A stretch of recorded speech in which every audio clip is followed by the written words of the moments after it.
Respected Chairman, who preside over this program,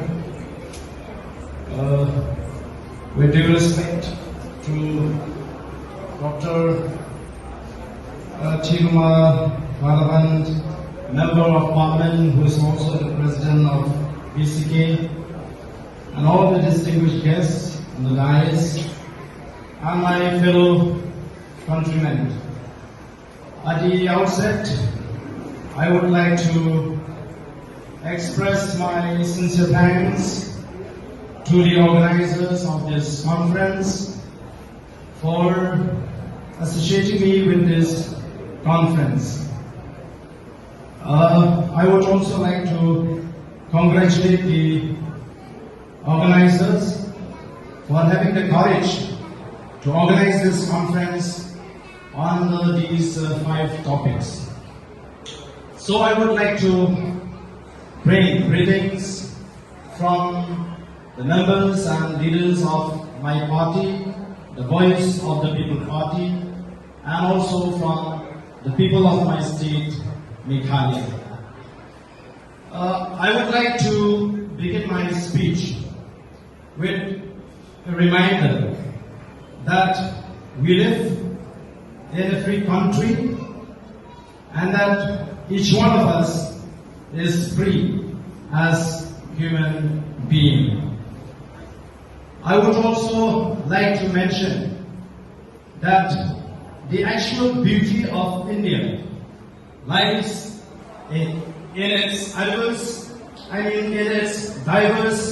nature and characteristic, and that the strength of India lies in the unity of its people.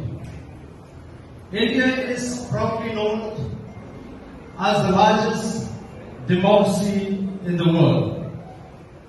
However, the question here is whether different cultures, traditions, and practices are allowed to thrive freely in this country, and that the rights of the minority are respected. The reply is straightaway yes, till 2014, when the new dispensation came to power at the center. Efforts were made to throttle the freedom of the people, especially the rights of the minorities.